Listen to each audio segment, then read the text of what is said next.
What is up, guys? Welcome back to the channel. I'm just a guy on my lunch break, right?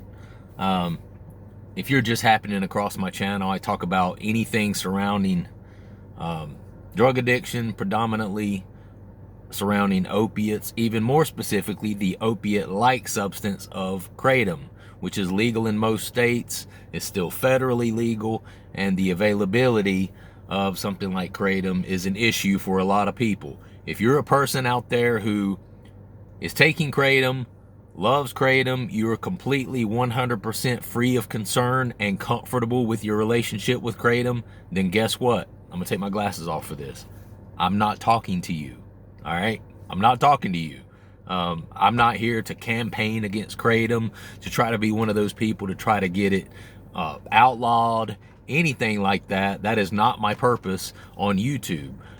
I just know that for myself, you know, a person who has a past with opiate addiction, and then, you know, at the time I began to take KRATOM, I was not currently on any sort of opiate. You know, I had been opiate free for quite a long time, and then all of a sudden I hear about this new thing called KRATOM, or when I say I hear about it, actually saw the sign of it when I drove past the head shop window, and of course my curiosity got to me, and I Google it. I'm like, what the hell's KRATOM? And I look it up, and as soon as I see an opioid replacement, or that it helps people who are on harder opioids come off, and that it has an opiate-like effect, of course I was like, oh, you know, immediately I wanted to try it. I did try it. Went, you know, pretty well as far as taking an opiate-like substance can go for an opiate addict. It went pretty well for a couple of years, and then I discovered the extracts, which are very strong, very potent, and quite expensive, might I add. Then I discovered those. That's when I got to a point with my KRATOM use where I was like, you know what? Depending on who you are, depending on what you're using it for, KRATOM can become a slippery slope, just like any other opiate, whether it be pain pills, heroin, stuff like that. I'm not coupling it in the same compartment or box with heroin. I'm not saying KRATOM is as bad as heroin. I'm not saying KRATOM is as bad as Percocet or pain pills or OxyContin or whatever it is that's your opiate of choice. I'm not saying that. But what I am saying is there's levels to addiction, and there are people that are taking it for entirely the wrong reasons. They're not taking it to come off of harder drugs, to wean themselves off of harder drugs. They're not taking it for some sort of chronic pain issue that they have. They're not taking it for any other reason than, I want to get high, mofos. I didn't want to say MFers on here. I'm trying to limit my cursing on this channel. But let's be honest. If that's the reason you're taking it, if you're taking it just to get high, and then you're also one of those people who has no governor on your use. If you don't know what a governor is, like a golf cart has what's called a governor on it, which means you can't go but so fast on a golf cart, you know, when it's set to factory, because it has a governor that disallows you to only go so fast or only to go so far with that golf cart, right? Well, it's not dissimilar to addiction.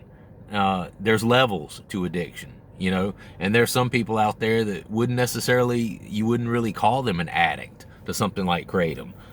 And I've discussed my wife on my channel a lot. She's one of those people. She just never took that much of it. She'd take a gram or two a day, or a gram or two here and there, and it was one of those where she never built up a tolerance because she just didn't take it enough. And if she would go a day or 2, 3 days, whatever, without taking it, she didn't have any side effects whatsoever because she wasn't addicted to the KRATOM, right? Unlike myself, I became addicted to the KRATOM. And if you are a person out there who has no governor on your use, right? And you are unable to moderate your use of KRATOM, and you just find yourself just taking it multiple times a day, every day, and you have the inability to be able to tell yourself, okay, no, stop. slow down. You don't need to take all the, if that's you, then Kratom can absolutely be a soul-stealing addiction and just as detrimental as something like heroin or something like pain pills. In some ways, I think it can even become more dicey than those harder drugs. Why is that? Only because of its availability. If you have a couple of pennies to rub together, well, it's going to cost more than a couple of pennies. But if you have even a little bit of cash, you can go get you some Kratom. It's not a super expensive thing. There are some states that have outlawed it, but most states actually, it's legal. In my state, it's 100% legal. And I pass within just a minute or two, probably 7 to 8 places on my 30-minute commute to and from work every day that carry just a massive amount of Kratom product, right? That's one of the things that makes it a lot more difficult for people to quit, for people to get off of it, that sort of thing. So if you're good with your use, not talking to you.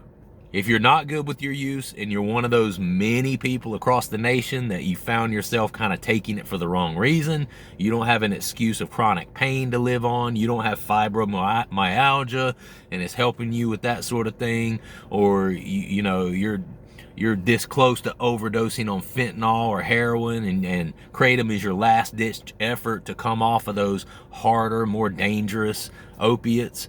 And if that's not you, and you're a person just using it for a buzz, and then you not only are using it for a buzz, but you have an addictive disorder that's causing you to use it all the time, all the time, all the time, all the time, that's who I'm talking to. I'm talking to you. Because if that's you, then you were much like me. Again, there's levels. There's levels. I wasn't taking but roughly 10, maybe 13 grams per day of the Kratom. So when I got on this stint where I was taking the extracts, the MIT 45s for about a year and a half, that's what kind of tipped me over the edge, because I wasn't on a really, really high amount of it when it came to the capsules. I always took the capsules. I never bought just the powder. I took the capsules for convenience purposes. I was never dosing more than like 2.5, maybe 3 grams at a time when I was taking the capsules. So I was never taking an ungodly amount. But then when I got to these MITs, the extracts, and took those for a while, when I came to stop, I was like, whoa, holy shit. This is reminding me of trying to come off of Vicodins or Percocets back in the day, right? I have that sort of history. You know, about 15 years ago or more, I was highly addicted to Percocets and Vicodins and stuff like that. So even though I wasn't using a lot of it, I did come to understand that Kratom might be a botanical, and and I'll get every once in a while people jump in the comments, oh, Kratom's not addictive, man, it's just a botanical, and I see it on other videos and other people comment. There are people out there who just want to use it, just want to freaking be able to get high off of it as much as they want to, and they don't want people out like me out here stinking it up for them, to hurting their chances to be able to continue getting high off of Kratom. I'm not trying to hurt your chances. It has its place, it has its purpose, depending on the person taking the substance. And I've already said, if you're coming off of something stronger, we'd rather you see you on Kratom than we'd rather see you on the street corner buying a fentanyl pill from your drug dealer. I would much rather see that.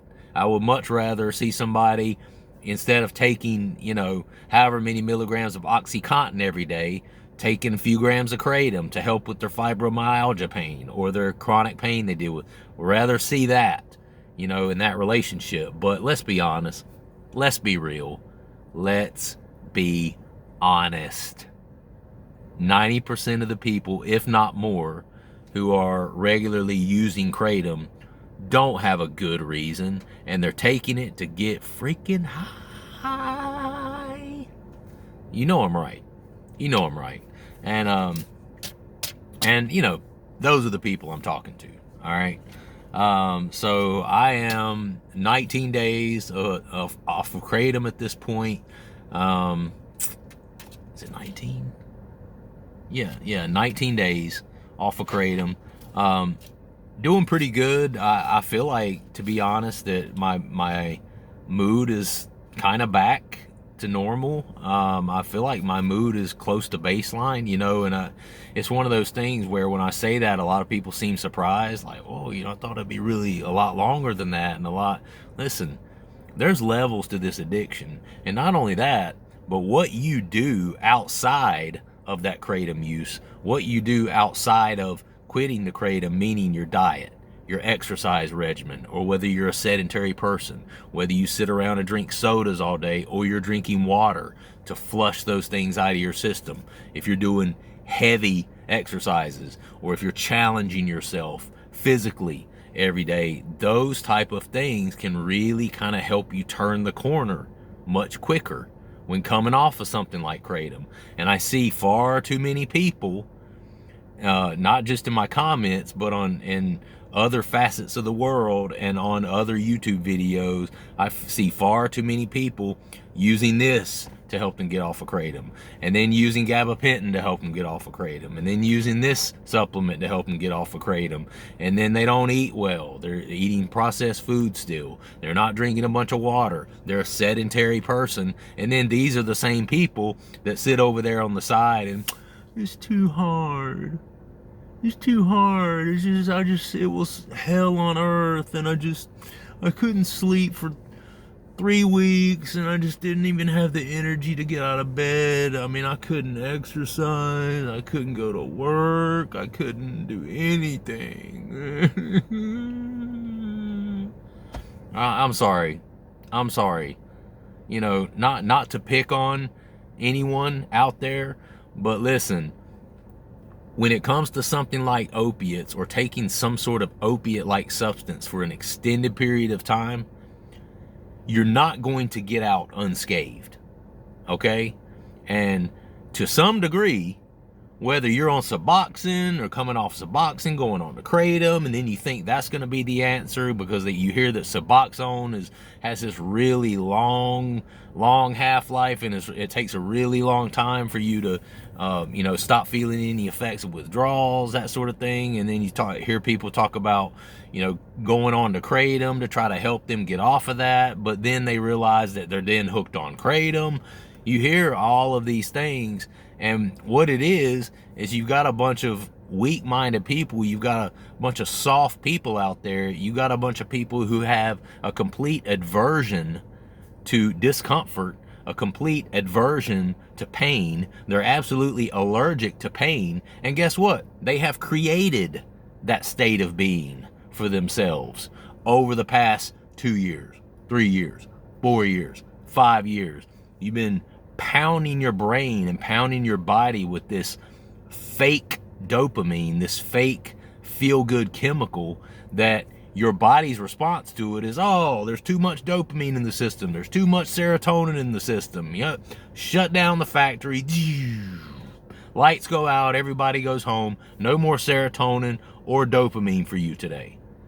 And then when you go to stop it, you're like, oh, I feel like shit. Oh, I just can't take this. Oh, I'm depressed. My mood is low. And what people don't realize is you've cut that niche out for yourself. You did that to yourself. You're not depressed. You are in dopamine and serotonin depletion mode. You are in neurotransmitter depletion mode is what you are. And you have done that to yourself. To bring yourself out of it, you're going to have to pay the piper. You're going to have to pay the piper. There just is no easy way. Now, there's an easier way, and I've talked about that on a playlist that I've created about my personal tapering process.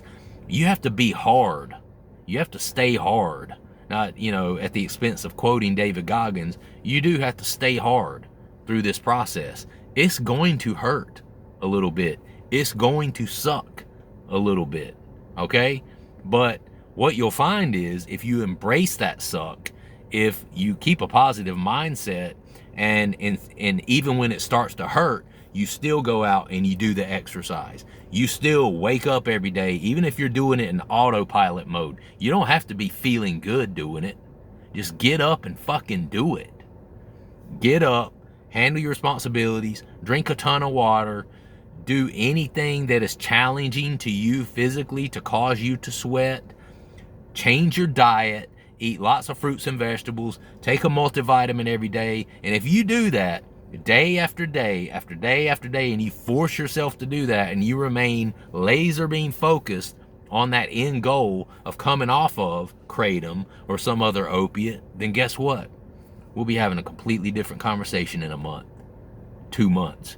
You will be stronger, you will be wiser, you will feel empowered, you will be giving yourself pats on the back. Oh, wow, damn, I didn't know I was that strong.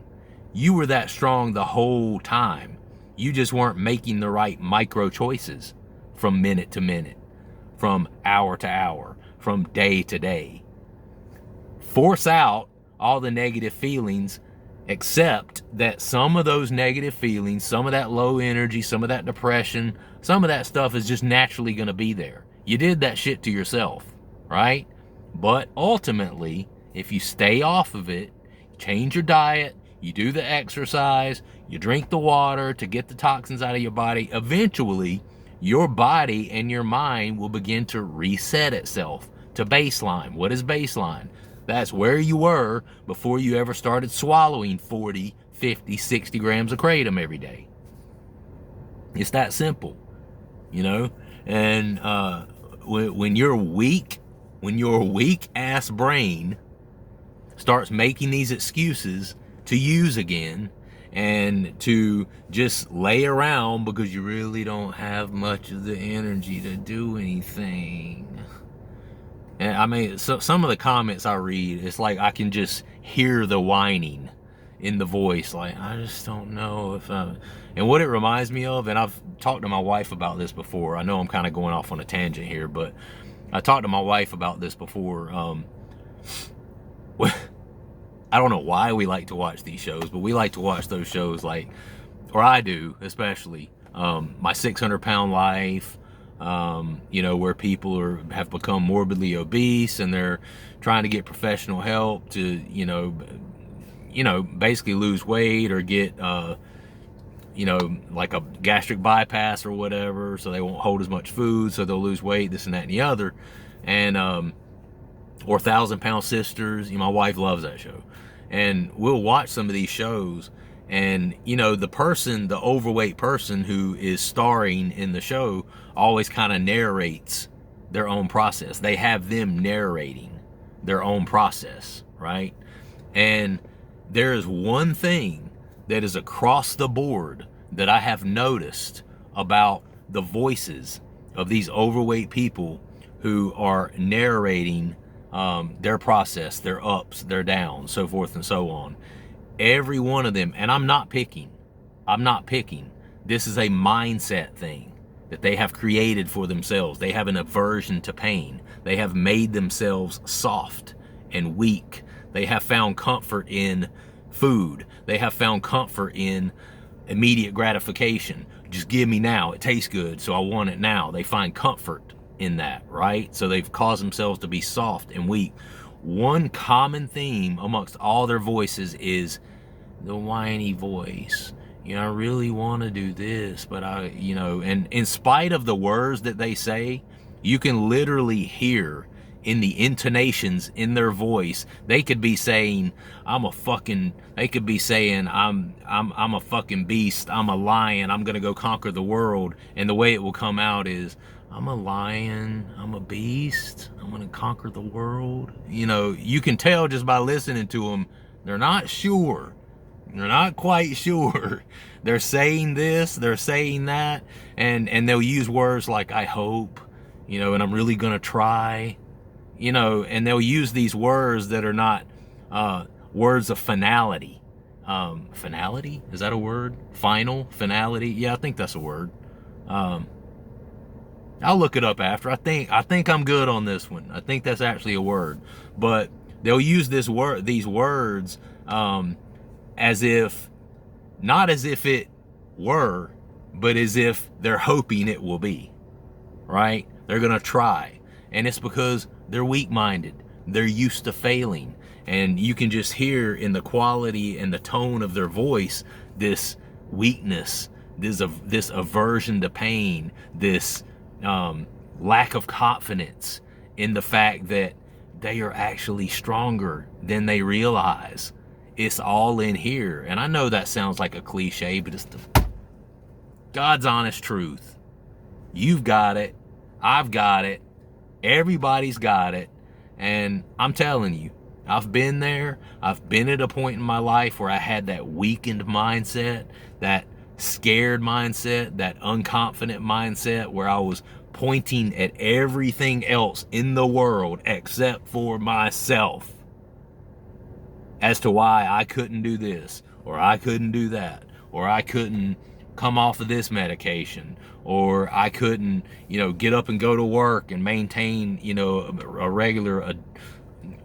regular adult responsibilities like everybody. I'd had so many reasons and so many excuses.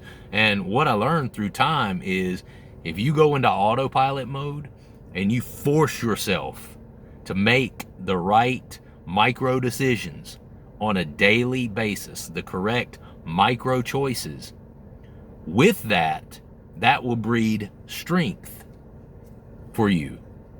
I want to tell you a quote. Strength does not create discipline. Discipline creates strength.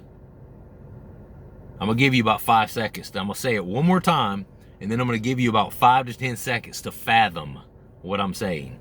Strength does not create discipline. Discipline creates strength. Okay? People a lot of times want to put strength first. You got to be strong. You got to be strong. No. You get strong by doing the right effing thing every day. You get strong by forcing yourself to make the right decisions. It's not always one of those things where you have a thought pop in your brain, oh, this is the right thing. Okay, well, let me do that. That's easy. It's not always like that, brother, sister. So you have trained yourself to be weak-minded. So you have trained yourself to cower under the umbrella of comfortability. You have trained yourself to do that. Okay? So when you go to come off of something like KRATOM, it's not going to be easy. Your brain, which you have trained to be weak with your stupid micro choices over the past few years, your brain is going to be telling you, you need to fall under that umbrella of comfortability again. Well, I could go exercise, but damn, it will be so much easier and so much more comfortable just to take another dose of KRATOM and then sit on the couch and scroll through my phone. Man, I am looking into someone's soul right now, aren't I? I know. Yeah, there's people out there watching like, damn, man, do you know me? Are you peeking in my window every night? Are you a peeping Tom? Are you watching me? Because that is me for the world. I know it's you. Why do I know? Good question. Good question. I'm not standing in a place of judgment. I'm standing in a place of been there, done that, homie. Or homette. Whatever you are. But people want to put the strength first. Oh, I'm just not strong enough. You're not strong enough because you're not going on autopilot and forcing yourself to make the right decisions. It's not going to be easy when you do it, but if you do it and you stop giving yourself excuses and you just keep the end goal in mind, then you will find, as you make the correct decision, little by little by little, then another, then another, then another, day after day after day, starting with minute after minute after minute, hour after hour, day after day, week after week, month. If you do that, force yourself to do that, you will find that the strength within you will start to form. You will start to develop this body of armor. You will start to feel lighter in spirit. You will start to feel lighter in body. It's funny because I've heard a lot of people talking about when they're coming off of something like KRATOM or another opiate. I've heard people describe it as like you feel like you're walking around with a 100-pound weighted vest on, or you feel like you're walking around with 20-pound ankle weights on each leg. It's just like, oh God, it's gonna be like that at first. But after a while, once you start to develop the strength from making the correct decisions, then it'll start to be 15-pound weights on your ankles. Then it'll go down to 10-pound weights. And then it'll go down to 5-pound weights. Eventually it'll feel like you don't have any weights at all. And then even after that, it gets even better. You feel lighter. You feel like you could just float away. You feel lighter in body. You feel lighter in spirit, in mind. You will be able to look at things instead of from a negative standpoint like you are right now when you're stuck. You know, people look at things, well, I can't do it because of this. Well, this makes it hard, so I can't do it. My job, man, I can't do that. You know, everything that comes out of people's mouth is just something of negativity. You know, if you make these micro choices, the correct ones on a daily basis, something magical will happen to you. And it will change your whole mindset. You'll start looking at things more positively. You'll have a much lighter, airy, positive sort of mood. You'll be able to talk to people easier. You'll be able to be more lighthearted in your speech with people. There's just all kinds of things that can happen and take place. And listen, am I trying to motivate you? Yeah, I'm trying to motivate you maybe, but motivation is temporary.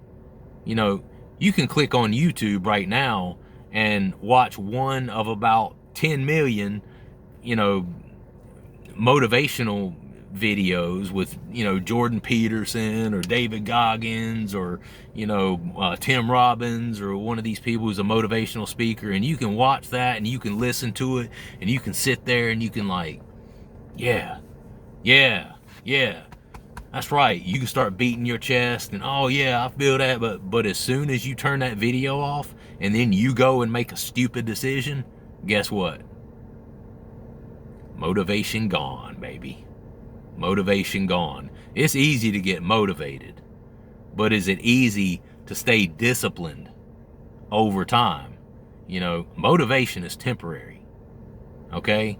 And anybody can watch a cool video or listen to a song that really motivates them. Like, yeah, that's right, I'm gonna do this. But then what happens 10 minutes later after the video's off and that self-doubt, that thought of self-doubt creeps in? What happens then? What do you do then? What do you do when the song's not playing? What do you do when Tim Robbins is not speaking to? What do you do when David Goggins' motivational video is over with? What do you do then? What do you do when you get up the next morning and you have a choice to either go ahead and take your usual 8 grams of KRATOM and sit on the couch and scroll through YouTube, or you have a choice to take 5 grams of KRATOM, start to taper, and then go try to run around the block, even if it's just slowly, and then drink 3 or 4 bottles of water, and then eat yourself a banana, eat yourself some fruit, and then take a multivitamin. What is going to happen when the next morning comes around? What micro choice will you be making? It's a fair question. It's a fair question. So yeah, speaking of, I don't just get on here and preach this. I put myself through the paces, you know, and last night I went to kickboxing, and when I go to kickboxing, I don't always spar with, you know, I'm one of the older guys in the kickboxing. Now, I'm an athletic guy and I've trained in martial arts. I mean, I can hold my own, and I think I'm even better than a lot of the younger people in there, but I'm still 47 years old, bro. I'm still 47 years old. I ain't no 25-year-old kid anymore in his athletic prime. I'm just not, you know. So I always do the bag work, and I, you know, do lifting and do some pads and the drills. I always do that stuff, but a lot of times I don't really spar, because that's one of those things where you can't just spar with everyone, you know.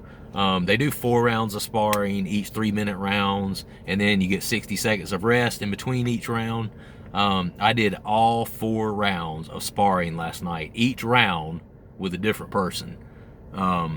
Every bit of those people younger than me, every bit of those people are, you know, more closer to their athletic prime than I am, in spite of the fact that I do keep myself in really good shape for a 47-year-old guy. Don't get it twisted, but I'm still 47, man. Still 47. And if you're an older person, you know what I'm talking about. You younger guys are like, what? What's it? You know, you hadn't experienced it yet, but you really do truly start to kind of slow down a little bit, no matter how much you try to, you know, do things to cause that not to happen or to negate that. Is, you know, Father Time's undefeated, you know, and no man escapes Father Time. So, but I wanted to challenge myself yesterday, and I thought to myself, like, you know, who am I to be on here, you know, talking to people about setting goals and challenging themselves, you know, if I'm not doing the same thing? And then I sat and I kind of, you know, took some inventory yesterday, and like, what are some things that, some challenges that I would normally tend to kind of shy away from a little bit. I'm like, well, you know, I hadn't really been sparring. You know, I go and I do my workouts and stuff at kickboxing, but when at the very end of every class, the instructor gives, you know, 4 rounds if you want to spar. You don't have to. You can choose to go like hit the bag, or you can do the speed bag, or you can do, you know, other exercises within the gym. But you do have the choice to put your leg pads on, put your gloves on, put your mouthpiece in, and get your ass out there, right? And when I was doing my inventory, I was like, yeah, that's one of the things I kind of been shying away from. And I was using the excuse that, you know, these are younger guys, and it's one of those things, if you've never sparred, or if you have sparred before, doing something like that, it's a very interesting dynamic, sparring, because when you start sparring, most of the time everybody starts off kind of easy. You know, it's like, I don't want to hurt you, you're not gonna hurt me, we're just, you know, this is a friendly, just little, you know, getting a workout here, friendly little thing. But then somebody always lands a shot that kind of pisses the other person off, like, wait, I feel like you hit me a little harder than I hit you. You know, and it doesn't matter who you are, whether you're 20, 25, 30, 35, you know, when somebody hits you a little harder than you think you've been hitting them, you're kind of like, oh, hell no. Hell no, bro. Hell no, I'm getting that one back. You know, and it's just the way it is. So I've been in sessions before where it starts out really easy, and then, you know, by a minute and a half into the round, you're fucking trying to kill each other. You know, not really, but you're swinging. You know, you're trying to get some of that respect back. And that's one of the reasons that I used to not really spar, because a lot of these, you know, younger 25, 28, 30, 34-year-old guys, you know, they got testosterone up to here, and they, you know, very like ultra competitive, and they don't want to take any shots. They don't want to see themselves as losing that round of sparring, so they kind of go in a little harder than some of the older, more methodical guys. And I always kind of use that as an excuse as to why I didn't really like to spar, or why I didn't always spar. And I thought about it yesterday. I was like, you know what? Nah, screw that, man. Screw that. Let me challenge myself. And so I did. I did all 4 rounds. I didn't take any rounds off. I was super, super heated up afterwards. Got a sore leg, got a bruised leg from getting kicked in the leg several times. I got some swelling on my elbow from blocking a kick and taking it on the elbow. I got kicked in the liver one time where I was like, oh, if that would have been any harder, probably would have had to take a knee. Luckily it wasn't, so I just kind of pushed on through it.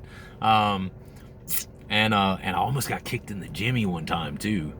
And so first thing this morning, I got on Amazon, and I was like, okay, yeah, I'm getting a cup. So I ordered myself a jock strap and a cup. Not everybody there uses those, because, you know, it's very rare that you get kicked there. And it's one of those things where the idea is to usually not go that hard, so it's not so much of a concern.